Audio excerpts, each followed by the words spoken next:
¿Qué tal, mis hermanos de verdad y vida? Les envío un saludo y también a toda la comunidad que nos ve en las redes sociales. Les envío un saludo enorme y bueno, yo me encuentro muy contento, muy feliz de poder compartir el día de hoy con ustedes, ya que estamos en fechas muy especiales. Estamos en un día muy relevante para toda la cristiandad y también para todo el mundo. Estamos celebrando la resurrección de Jesús. Y este es el acontecimiento más importante de toda la cristiandad. Y como lo decía, si esto es real, creo que las implicaciones no solamente son para la cristiandad, sino las implicaciones abarcarían a toda la humanidad en general. Y el día de hoy quiero interactuar con dos preguntas básicamente. Las dos preguntas con las que quiero interactuar son: ¿cómo podemos saber que la resurrección ocurrió? Y la otra es: ¿qué impacto debería tener en mi vida? Dos preguntas básicas y fundamentales con las que quiero que interactuemos el día de hoy. Bueno, la primera pregunta: ¿cómo sabemos que la resurrección realmente ocurrió? Todos los seres humanos tenemos creencias de todo tipo, ¿no? Pero esas creencias las tratamos de fundamentar en la realidad. Por ejemplo, nosotros tenemos una creencia en general en la cual decimos, ¿no? Nadie se toma una botella de ácido muriático. ¿Por qué? Porque creemos que esa botella contiene un líquido que produce daño al cuerpo, ¿no? Entonces, esa creencia se fundamenta en algo que se corresponde a la realidad. Entonces, existen personas dedicadas, ¿no? al estudio en las diferentes áreas del saber. Personas que se dedican a la medicina, otras personas se dedican a la antropología, otras personas se dedican a la arqueología, otras personas se dedican a diferentes cosas en las cuales son especialistas, ¿no? Y nosotros confiamos en ellas, porque sabemos que son especialistas y nos dan información acerca de cómo deberíamos de conducirnos en la vida. Por ejemplo, nosotros de alguna manera tenemos fe, tenemos la confianza en los ingenieros a la hora de subirnos en un avión. Todos de una manera, aunque no es directamente una expresión de fe, pero de una manera indirecta, al subirnos todos a un avión, estamos confiando indirectamente en los ingenieros que se dieron la tarea de construir un avión y de hacer que ese gran aparato, por así llamarlo, que ese avión funcione, ¿no? Entonces confiamos en los ingenieros. Y hay diferentes formas de saber cómo podemos llegar a confiar en algo. Por ejemplo, cuando nosotros nos empezamos a sentir mal en nuestro cuerpo, empezamos a sentir dolor o algo, hay una indicación, ¿no?, de que algo probablemente no va bien. Y lo que normalmente hacemos los seres humanos es ir con el doctor. Y el doctor nos puede llegar a decir: no, pues hazte una prueba, hazte un examen, etcétera, etcétera. Todo en dependencia de qué es lo que tengamos, ¿no? Si nos está, por ejemplo, no sé, doliendo alguna parte interna del cuerpo, es muy probable que nos envíe a hacer un examen general, lo que se llama una biometría, a lo mejor hemática, no sé, no sé mucho de eso, ¿verdad? Pero en dependencia de lo que tengamos, el doctor nos va a mandar a hacer un estudio, porque queremos saber algo con cierta fiabilidad. Entonces, nos mandan a hacer ese estudio y cuando nos dan los resultados, pues esos resultados nos van a dar confianza de saber qué es lo que está pasando en nuestro cuerpo, y eso origina una creencia en nosotros, y esas creencias van a ir originando hábitos. Entonces, cuando alguien va al doctor, y le da sus resultados y le dicen, ¿sabes qué? Estás mal en esto, en el azúcar, en los triglicéridos, tienes que comportarte de diferente manera con la comida.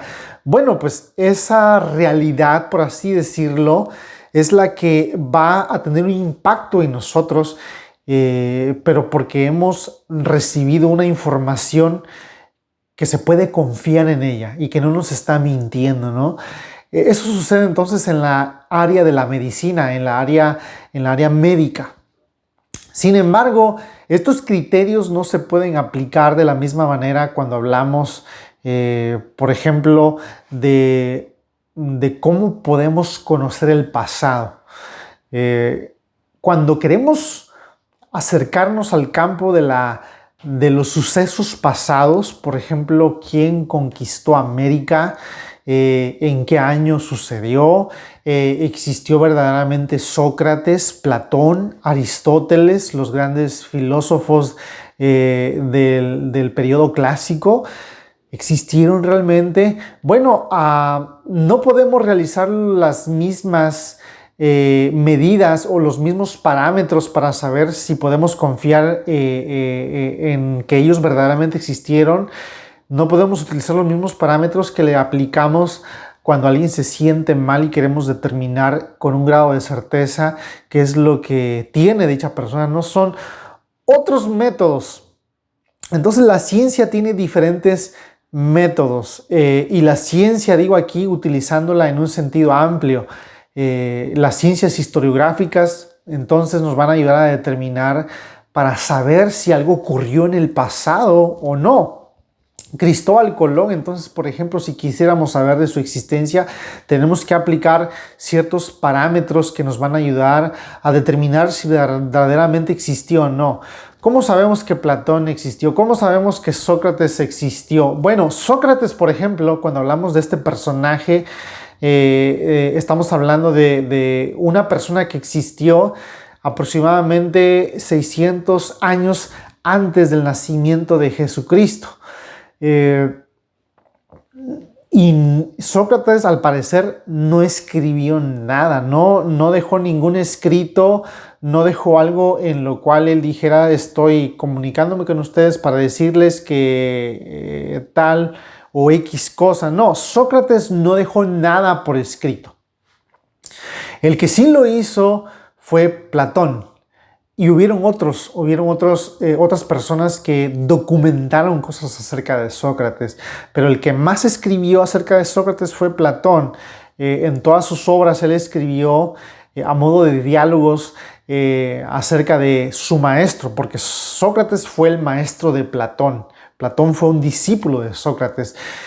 Y es entonces una de las cosas por las cuales podemos determinar que Sócrates existió, por los escritos de Platón y por escritos de otras personas de ese tiempo de la época que registraron cosas acerca de él.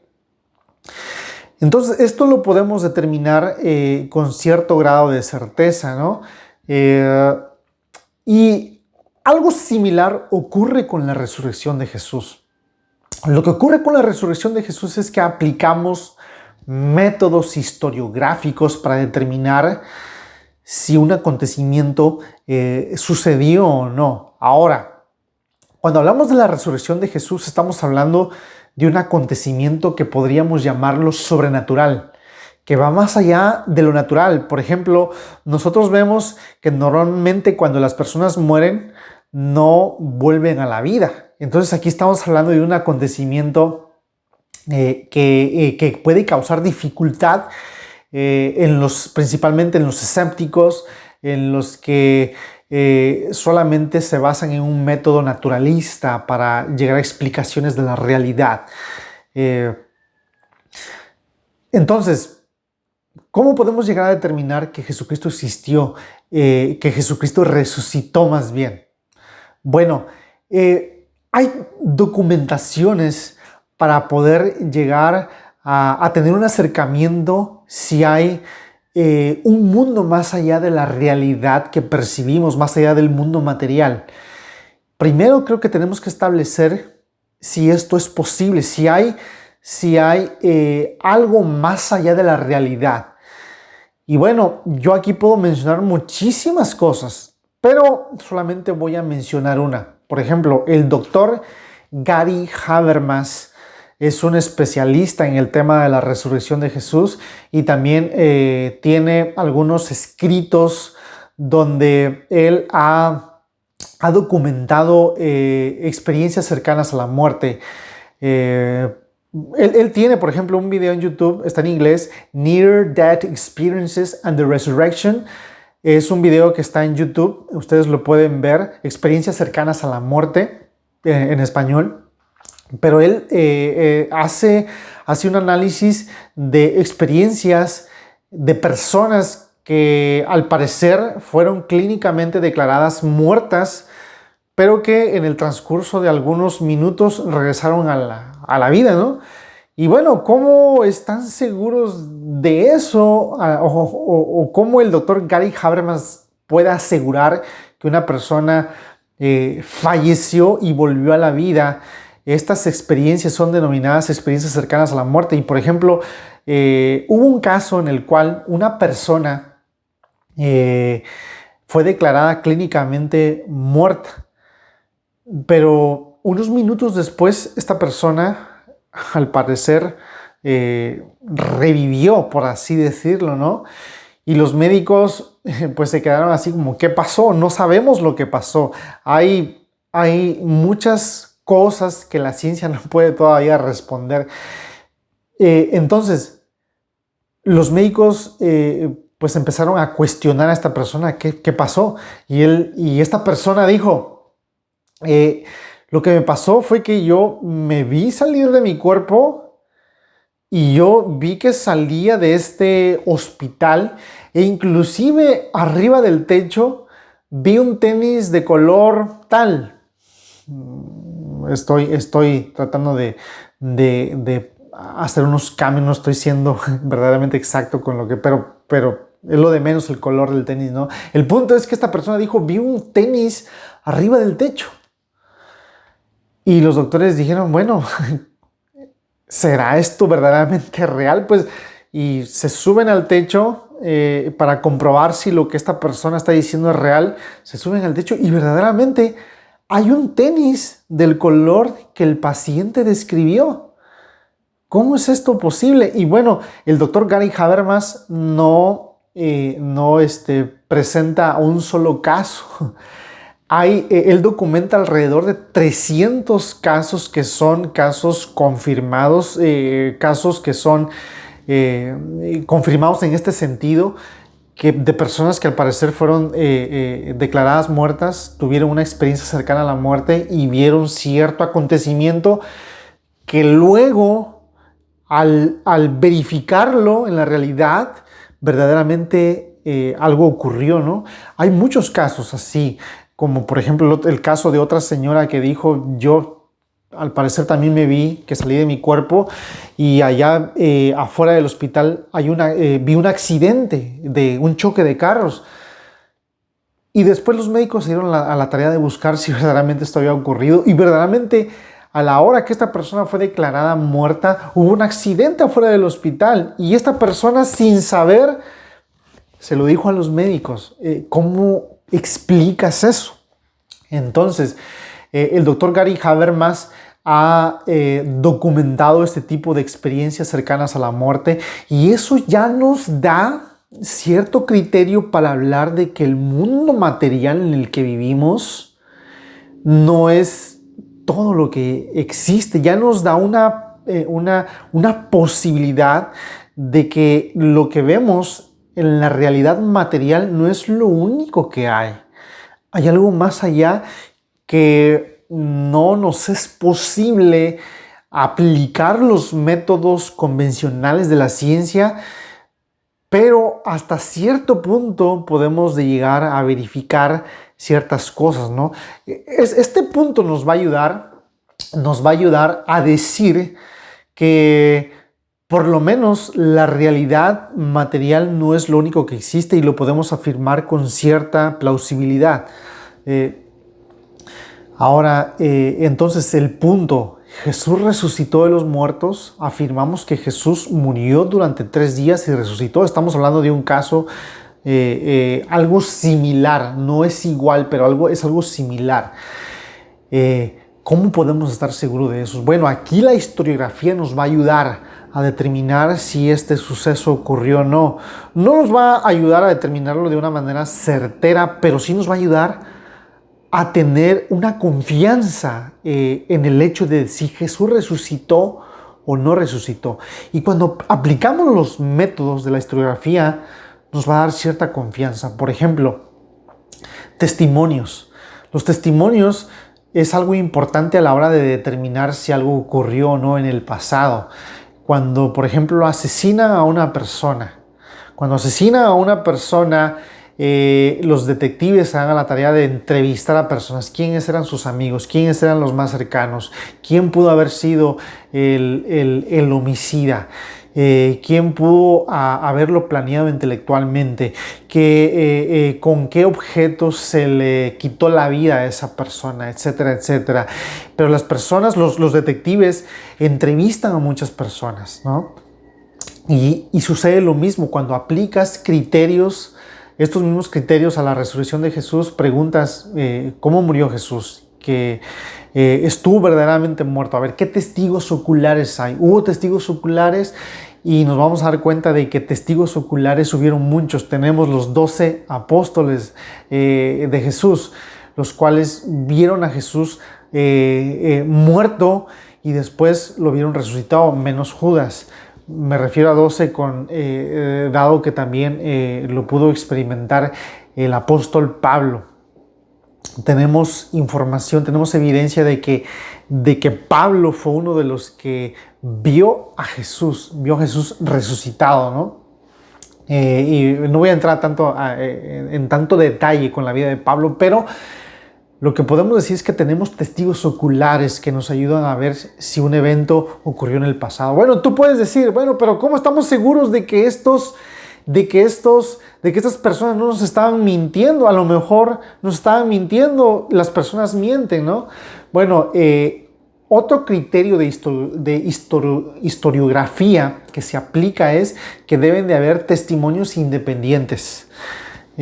Otra vez, tomamos el caso de que cuando una persona es asesinada, pues se van con testigos, ¿no? Y estos testigos, si una persona vio o si varias personas vieron cómo mataron a dicha persona, lo primero que hacen los detectives es ponerlos en cuartos separados para que ellos no vayan a ponerse de acuerdo en qué van a decir, ¿no? Entonces los testimonios independientes son importantes a la hora de determinar si algo es verdadero o no. Si varias personas dicen lo mismo acerca de un suceso y no se pusieron de acuerdo, bueno, nos da más confianza de creer que eso verdaderamente sucedió así, y es de esa manera en que la mayoría de los homicidios se resuelven, ¿no? Y sucede lo mismo con el caso de la resurrección. No tenemos el testimonio de una sola persona. En el mundo de la historiografía, ya a un nivel avanzado, los especialistas consideran que hay 12 fuentes independientes acerca de la resurrección de Jesús. Tenemos el testimonio, la principal y la más importante es la Biblia misma. Pero fuera de la Biblia tenemos otros testimonios, como por ejemplo el testimonio de Mara Bar Sepión. Tenemos el testimonio de la existencia de Jesús de Tácito, de Josefo. Tenemos el testimonio enemigo acerca de los que creían los judíos de aquel tiempo. Los judíos de aquel tiempo, que era un testimonio enemigo, no negaron el hecho de que Jesús murió. Lo que sí negaron fue la resurrección, pero lo que no pudieron negar fue que Jesús murió. Y después ellos trataron de decir que se habían robado el cuerpo. Y aquí es donde entramos a más cuestiones de decir, bueno, si verdaderamente murió y no está el cuerpo dentro de la tumba, ¿qué es lo que pasó? Bueno, a lo mejor lo robaron y a lo mejor... Y surgen muchas teorías aquí que tratan de darle explicación a lo que pasó. El punto es que cuando hablamos de las teorías que surgen, las hipótesis que surgen, la teoría que más confianza da a la hora de interpretar los datos, hay dos palabritas que los historiadores utilizan: el poder explicativo.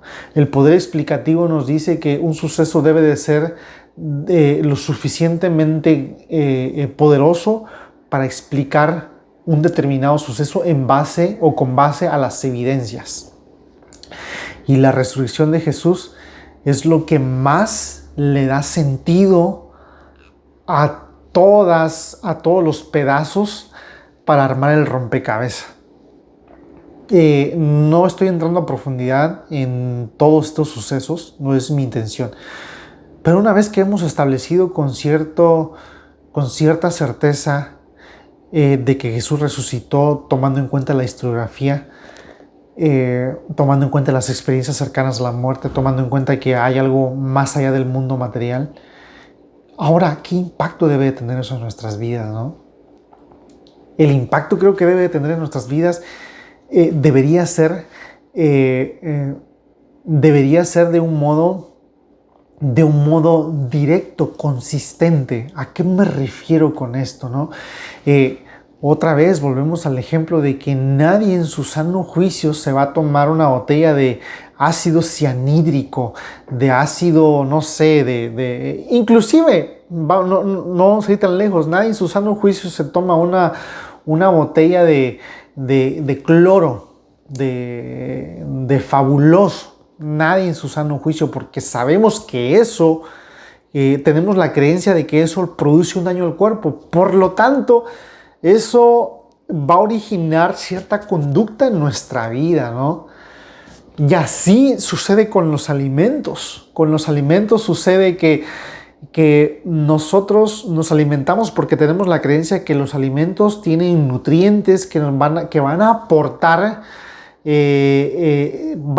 un bien al cuerpo. Pero cuando esos nutrientes, cuando esos alimentos se consumen en exceso, lo que van a producir es un daño al cuerpo en ausencia de actividad física, etcétera, etcétera. Tenemos creencias y tenemos hábitos. Y a veces no estamos tan convencidos, ¿no?, de que un alimento sea lo suficientemente malo. O a lo mejor lo sabemos, pero no tenemos la suficiente fuerza de voluntad para hacerlo. Ahora, ¿qué es lo que la resurrección debe de producir en nosotros? Si verdaderamente creemos que Jesús se levantó de los muertos y Él es Dios, y Él que afirmó, voy a morir, pero al tercer día voy a resucitar. Entonces, si este hecho verdaderamente sucedió, y como es lo que estamos celebrando al día de hoy, que Jesucristo se levantó de entre los muertos, entonces, ¿qué cambio debería hacer en nuestras vidas? El lunes, el martes que te levantas para ir a tu trabajo, el miércoles a la hora de tratar a tus hijos y a tu esposa. ¿Qué cambio debe de producir esto en tu vida? ¿Cómo tratas a tus trabajadores? ¿En qué fundamentas tu vida a la hora de tomar una decisión importante? ¿En qué fundamentas tus decisiones? Verdaderamente la resurrección ha impactado tu vida, porque en este acto, en la resurrección de Jesús, se fundamenta toda la realidad para una persona que se dice ser cristiana. Otra vez, ¿no? Si yo creo que Jesús verdaderamente resucitó, eso va a ser el fundamento para yo tratar bien a mi esposa, para yo tratar bien a mis empleados, para yo salir a convivir con mis hijos. Pero mucho más allá de eso, también fundamenta una relación con Dios. Eso es lo que fundamenta una relación con Dios. Yo considero que tengo una relación con Dios, y muchas personas aquí podrán contraargumentar diciendo cómo puedes tener una relación en alguien que no ves, ¿no? Bueno, también en un sentido tengo una relación con la gravedad, aunque no la puedo ver, ¿no? En un sentido, ¿no? Yo sé que la gravedad no es una persona como lo puede ser Dios. Sin embargo, hay una relación causal entre la gravedad y yo, y también creo, por la evidencia, por un conocimiento objetivo, aunque también hay un conocimiento subjetivo, de que tengo una relación con Dios. Y, y esa relación la fundamento en el hecho de que la resurrección ocurrió realmente, de que este hecho ocurrió. Entonces, ese es el fundamento por el cual cada día me levanto y digo, gracias Señor, gracias por un día más de vida que me das. Gracias por todo lo que tú haces por mí, porque tú me das fuerzas, porque tú me das el alimento, porque tú me has dado el perdón de mis pecados. Si platicas con una persona de iglesia, por ejemplo, que tenga una creencia errada, porque hay muchas personas así en las iglesias, con creencias erradas, con creencias mal fundamentadas. Por ejemplo, si le preguntas a una persona que tiene una creencia mal fundamentada, como es el caso de la salvación, si le preguntamos a una persona, oye, ¿tú crees que vas a ser salva? Si es una persona que tiene un mal concepto acerca de la salvación, te va a decir, bueno, espero ser salvo. ¿Por qué? Porque muchas personas creen que su salvación depende de sus buenas obras. Y muchas personas dicen, bueno, espero ser salvo, voy a hacer buenas cosas para poder entrar al cielo. Imagínate tener esa base, tener esa justificación para entrar al cielo. Qué desesperación, porque sabemos que nosotros somos, por naturaleza, somos malos. Tenemos cierta bondad, claro, no lo voy a negar, pero también hay mucha maldad en el mundo. En nosotros mismos hay mucha maldad, ¿no? Muchas veces cuando queremos criticar el mal en la sociedad, nos damos cuenta que en nosotros mismos hay mucha maldad en muchos aspectos. El punto aquí que quiero decir es que si alguien fundamenta su creencia en que va a ser salvo por sus acciones, pues no va a tener esperanza. No va a vivir una vida intranquila, llena de insatisfacción, llena de falta de paz y tranquilidad al pensar en que quién sabe si lo logre y a cómo me estoy portando, no creo. Qué tranquilidad y qué confianza hay para aquel que piensa de esta manera. Mi salvación no depende de mí, depende de una persona que vivió hace 2000 años llamada Jesucristo, el cual murió en la cruz del Calvario. Él, estando en la tierra, no cometió ningún pecado, no realizó ningún acto de injusticia. Y esa persona, en su total santidad, me ha dado el fundamento para decir, yo voy a hacer un intercambio a la hora de entrar al cielo. Tú vas a entrar como si tú hubieras vivido mi vida y yo voy a pagar por ti con mi vida. Yo voy a pagar por ti, yo siendo justo voy a cargar tu vida imperfecta en mí y yo lo voy a llevar en la cruz del Calvario. Y esa es la base del cristianismo, esa es la base en la cual nosotros podemos decir, gracias Señor, gracias porque verdaderamente tú me has perdonado. Entonces, ¿cuál debería ser el punto aquí principal? ¿Cómo debería de impactar la vida del cristiano el hecho de la resurrección? Debería de impactarlo en el sentido de que toda la realidad del cristiano debe ser fulminada con la realidad de la resurrección en tu trabajo, con tu familia, con tus amistades, con tu relación, con tus hijos, con el diario vivir en la calle, en cómo manejas, en cómo te vistes, en cómo utilizamos nuestro dinero. La resurrección debe de permear todas las áreas de nuestras vidas, porque si esto es real, tiene implicaciones para toda la vida. Y esto también va para aquellos que todavía no se dicen no cristianos. Si verdaderamente la resurrección ocurrió, el problema es que estás separado de Dios y hay un conflicto entre tú y Dios. Hay una separación entre tú y Dios. Y el punto es que si la resurrección es real, estás en un grave problema. Por lo tanto, la invitación aquí es que tenemos la oportunidad de acercarnos a un Dios que verdaderamente resucitó de los muertos y lo dejó corroborado hasta cierto grado de certeza. Y nosotros podemos tener la confianza racional, y no tan solamente racional, sino también en un nivel subjetivo. Podemos confiar en que esto verdaderamente ocurrió. Tenemos tenemos la suficiente evidencia para poder decir, gracias Señor, porque tú me amas, porque tú estás al tanto de mí, porque tú verdaderamente resucitaste de los muertos y ahora te has entregado por mí para que yo tenga una vida de total plenitud en la tierra a pesar de todo el dolor y el sufrimiento que hay. Así que mis hermanos, los dejo con esta reflexión esperando que la resurrección verdaderamente tenga un impacto en tu vida una vez que hemos justificado el hecho de que la resurrección ocurrió. Oramos. Padre, en esta hora te quiero pedir por mis hermanos de la Iglesia Verdad y Vida y para todo aquel que esté escuchando esto, decirles que tenemos toda la evidencia que apunta a que Jesús resucitó de los muertos y que el impacto que debe tener en nuestras vidas debería ser como una luz que alumbra en todo el mundo, que alumbra en la oscuridad más densa, que alumbre en nuestra vecindad, que alumbre en nuestro hogar, que alumbre en nuestro trabajo, que todos se pregunten qué tiene esta persona y que nosotros mismos seamos capaces de identificarnos y decir, Jesús ha hecho una diferencia en mí que antes no la había, por el sacrificio perfecto que Él entregó por nosotros. Señor, te damos las gracias por tu sacrificio y te pedimos que cada día tu resurrección sea una realidad en nuestras vidas, que resucitemos juntamente contigo a cada día y también a esperar el día en que tú vendrás por nosotros. Te damos las gracias. En el nombre de Jesús. Amén. Que el Señor les bendiga, mis hermanos. Bendiciones.